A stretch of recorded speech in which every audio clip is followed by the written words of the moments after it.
You won't believe what my husband proudly declared to me over the phone that day. His voice, smug and self-assured, carried through the line with a confidence that chilled me to the bone. "I've disciplined our daughter," he said, as though he'd accomplished some noble feat worthy of admiration. At first, I thought I'd misheard him, that perhaps the stress of my hospital examination had warped his words. But when I pressed him, asking what he meant, his explanation was so outrageous, so horrific, that I felt the blood drain from my face and my knees weaken beneath me. He told me that because our 2-year-old daughter would not stop crying, he had locked her out on the balcony of our 10th floor apartment. Not only that, but he had left her there while he went out to play golf. Imagine that. Our helpless baby girl perched on the edge of danger, while the man who was supposed to protect her walked away without a flicker of concern. I remember clutching the phone so tightly my knuckles turned white. My voice shook as I tried to comprehend the reality of what he had done. We live on the 10th floor, 10 floors up. The fall alone would be fatal, yet he spoke so casually, as if he had merely set her in a playpen. That was the moment I realized the man I had married, the man I thought would be my partner for life, was a stranger, capable of cruelty I had never imagined. But to understand how I arrived at that horrifying moment, you need to know the story of how it all began, how I was drawn into his orbit, and how slowly, insidiously, my world began to unravel. I met Tyler through a mutual friend at a dinner party. He was 10 years older than me, but that difference never frightened me. If anything, it pulled me in. He had the air of someone established, someone dependable, and he spoke with a kind of gentleness that made me feel like I was something precious in his eyes. I was a nurse at the time, and my life was busy but unremarkable. Tyler's presence lit it up in ways I had only dreamed of. He pursued me with thoughtful gestures, late-night messages, and the kind of attention that made me feel like I was the center of his universe. Before long, our relationship deepened. Marriage followed naturally, like the next step in a fairy tale. When I walked down the aisle, I believed I was stepping into a lifelong happiness that nothing could shatter. But the fairy tale didn't last. In the first few months after our wedding, Tyler began to change. It was subtle at first. Longer nights at work, more frequent business trips, excuses that seemed reasonable in the beginning. I reminded myself that he was the president of his own company, a role that demanded long hours and endless responsibility. Yet the man who had once texted me throughout the day, who had whisked me off on dates even during his busiest weeks, now came home after midnight or not at all. Sometimes he would vanish for days, leaving no word behind. I wanted to ask, to complain, but how could I? At his insistence, I had quit my nursing job to become a full-time housewife. I was financially dependent on him now, and he never let me forget it. Then, amidst my loneliness, a miracle came. I discovered I was pregnant. The news filled me with a joy so pure that for a while it silenced all my worries. I imagined our daughter bringing us closer, imagined Tyler's face lighting up as he held his child for the first time. But when Olivia was born, reality did not match my fantasies. She was the most beautiful, fragile little soul I had ever laid eyes on. And while my heart expanded with a love I didn't know I was capable of, Tyler remained unmoved. His late nights continued, his absences stretched longer, and when he was home, he barely acknowledged our daughter. On weekends, instead of being with us, he vanished onto the golf course, his precious hobby. The man who once spoke so fondly about raising children now couldn't be bothered to even hold his own daughter. As the months went by, his demeanor toward me shifted as well. He became demanding, critical, domineering. My cooking wasn't good enough. My housekeeping wasn't thorough enough. My patience with Olivia's crying wasn't up to his impossible standard. If he came home and found dinner too simple, he'd sneer and complain. If I dared to voice my exhaustion, if I mentioned how Olivia's sleepless nights left me worn thin, he would snap back with venom. Is that any way to talk to the man who puts food on the table? You sit at home all day while I work to support you. The least you can do is take care of the child and the house. His words stung. His tone belittled me. And each day I swallowed my anger, telling myself that silence was better than arguments. For Olivia's sake, I tried to keep the peace, but the cracks were spreading. I was drowning in the loneliness of first-time motherhood, battling fatigue and self-doubt, while Tyler played the role of an indifferent king, ruling his domain but offering no love or partnership. Still, I endured, clinging to Olivia's sweet smile, her tiny hands gripping mine, her laughter filling the void her father left. She became my reason to keep pushing forward, my anchor in the storm.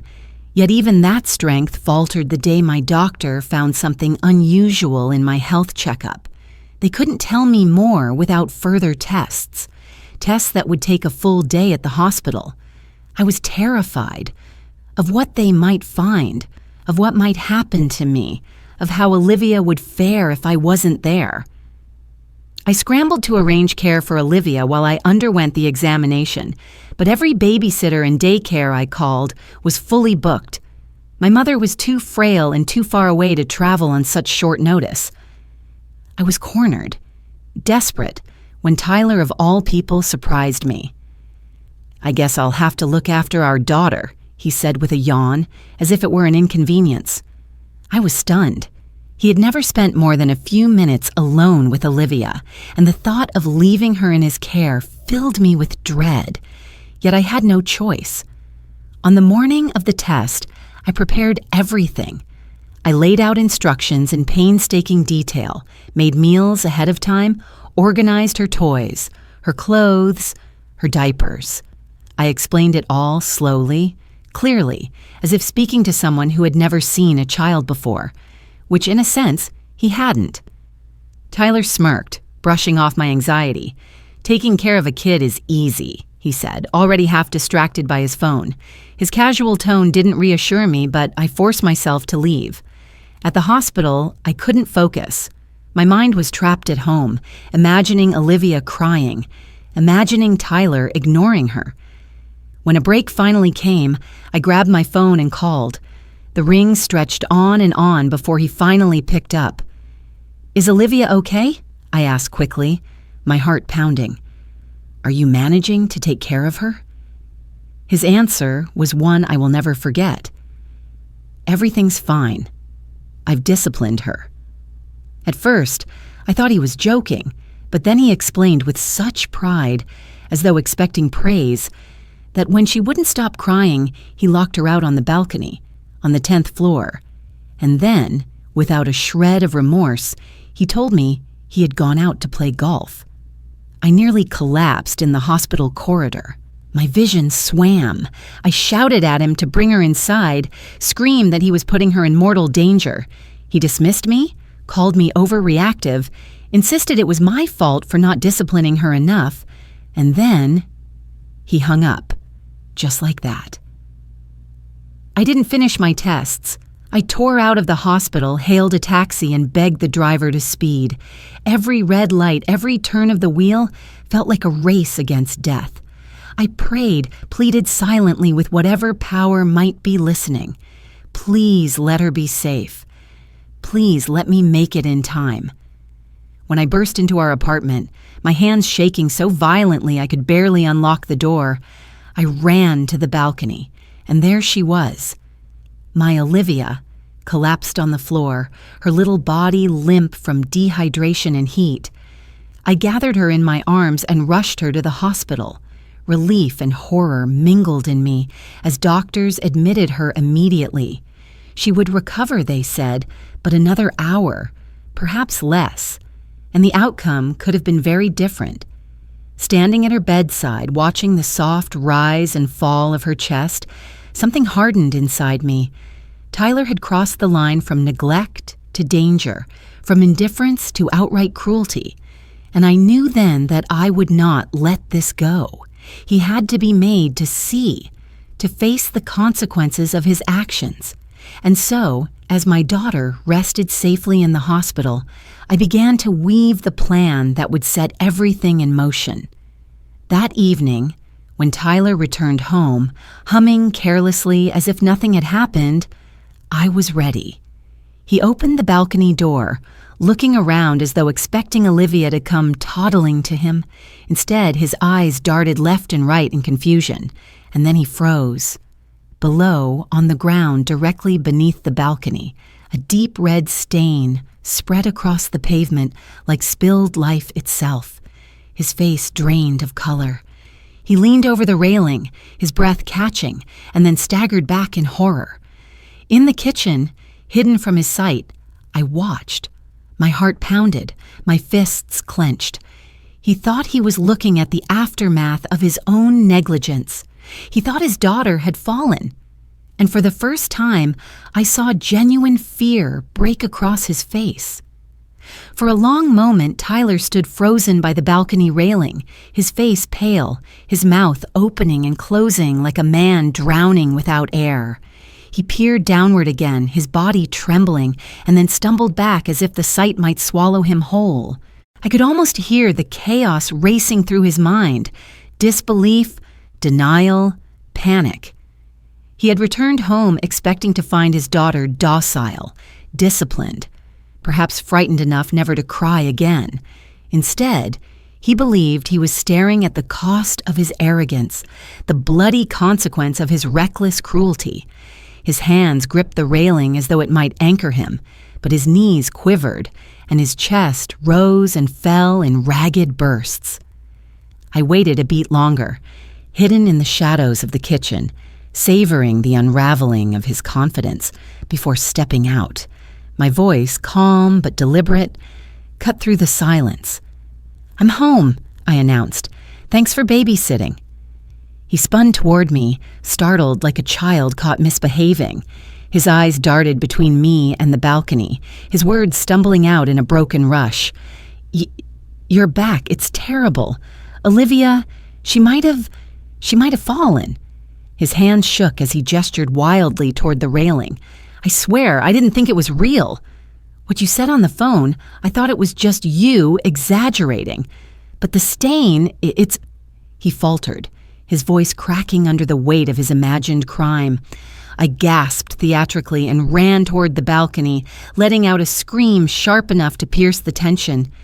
Tyler flinched, his face drenched in sweat, his breaths coming in shallow spurts. He looked utterly undone, but even then, when his panic reached its peak, he revealed the true core of his nature. His first instinct was not to call for help, not to grieve or pray. Instead, he scrambled to shift blame.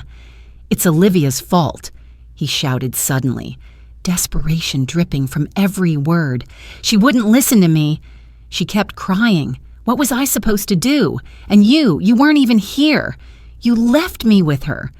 His accusations flew like daggers, each one a pathetic attempt to wash his hands of responsibility. I turned toward him slowly, my expression hardening as I met his eyes. "What were you doing while she was crying on the balcony, Tyler?" I asked. He swallowed, his gaze dropping, then muttered almost offensively, I went out to play golf." The absurdity of it might have made me laugh had the situation not been so grave. My daughter had nearly died, and this man thought an afternoon game was more important than her safety. "Are you kidding me?" I snapped, my voice rising, my anger no longer restrained. "We need to call an ambulance right now." I reached into my pocket for my phone, but in an instant he lunged forward and snatched it from my hands. "No!" he barked, his voice trembling with fear. "If you do that, it'll cause a scene. The police will get involved. Everyone will find out. Don't you understand? They'll blame me for everything, my reputation, my company. It'll all be ruined." His words spilled in a frantic torrent, his hands clutching the phone as though it were a lifeline. "It's not my fault. This happened because you never discipline her properly. You figure out what to do. I'm not going down for this." I stared at him, The man who once swore to cherish me, the man who vowed to protect our family, and I realized the truth with finality. He would never put us before himself. Even with his daughter's life on the line, his thoughts were consumed with self-preservation. My chest ached, but my voice was steady as I whispered, "You're truly the worst." Then, after a pause, I looked him dead in the eye and added, "And you should know, I already saved Olivia." His eyes widened, confusion and disbelief clashing across his features. What do you mean?" he stammered. "I came home after that call," I explained coldly, every word a blade cutting through his denial. "I found her collapsed on the balcony and I rushed her to the hospital. She's alive, Tyler, safe, but I wanted to see how you would react." So I left behind a little surprise. I gestured toward the red stain below, the concoction of ketchup and water I had poured before slipping back inside. His face twisted, anger flaring as he realized he had been fooled. You tricked me," he roared, stepping toward me with his fists clenched. But I didn't flinch. I met his rage with defiance, my voice sharp and unwavering. "Do you have any right to be angry? You abandoned your daughter to play golf. You left her in danger. That stain down there could have been real, Tyler. You could have killed her." His bluster faltered, his steps hesitant. Then, in a sudden shift, his expression turned defensive again. "Wait, how did you know I was with Amanda?" he blurted. The name slid from his lips before he could stop it, confirming the suspicion that had gnawed at me for months. I tilted my head, letting the silence sting him before I answered. "Because she told me. She called me, sent me messages, begged me to leave you. She wanted me to know just how devoted you were to her. Every time you said you were working late, every time you disappeared for days, you weren't working. You were with her." His face blanched, then flushed crimson. "Amanda is just a fling," he shouted, desperation creeping back into his tone. "It's ridiculous to divorce over something like that. And what about me? My standing, my company, my future? I've supported you, given you everything. You owe me loyalty." His words, drenched in arrogance, made my stomach turn. I reached into my bag and pulled out the neatly folded divorce papers I had prepared long before. "I don't owe you anything," I said firmly. "What you owe me is freedom. Sign these." I thrust them toward him, my voice shaking with fury and resolve. He slapped the papers away, his jaw tight, his eyes wild. "Never. I won't give you the satisfaction. You think you can just walk away after everything I've given you? You're nothing without me." He stepped closer, his frame looming, but I didn't back down. "You're wrong," I said, my voice like steel. "I've endured your cruelty, your neglect, your cheating, all while raising our daughter alone. And unlike you, I planned ahead. I reached into my pocket once more, this time pulling out a small voice recorder. The light blinked as I pressed play. From the speaker, his own words filled the room, his confession about locking Olivia on the balcony, his indifference as he left her to cry, his frantic attempts to cover his reputation instead of protecting her. Every syllable was damning. His face crumpled, beads of sweat forming on his forehead as the weight of his own voice crushed him. "I'm taking this to the police," I said simply. "What you did isn't just neglect. It's a crime." He collapsed to his knees, his pride shattering like glass. "Please," he begged, his voice breaking. "I was wrong. I'm sorry. Don't do this. Don't ruin me." But his pleas fell on deaf ears. For the first time in years, I felt clarity. "How could I ever forgive you?" I asked quietly. "You put our daughter's life at risk. You betrayed me. You failed as a husband and you failed as a father. You've already ruined yourself." I turned away, leaving him trembling on the floor as I gathered my things. With Olivia safe in the hospital and the recorder in my hand, I stepped out into the night, determined never to look back. The days that followed unfolded like a storm crashing down on him. The police questioned him, and with the evidence I provided, there was no escaping the truth. Local news picked up the story of the powerful company president who had endangered his child. Social media erupted with outrage. His company's reputation, built over years, collapsed in mere days. Clients pulled away, investors abandoned him, and soon the empire he had boasted about crumbled into bankruptcy.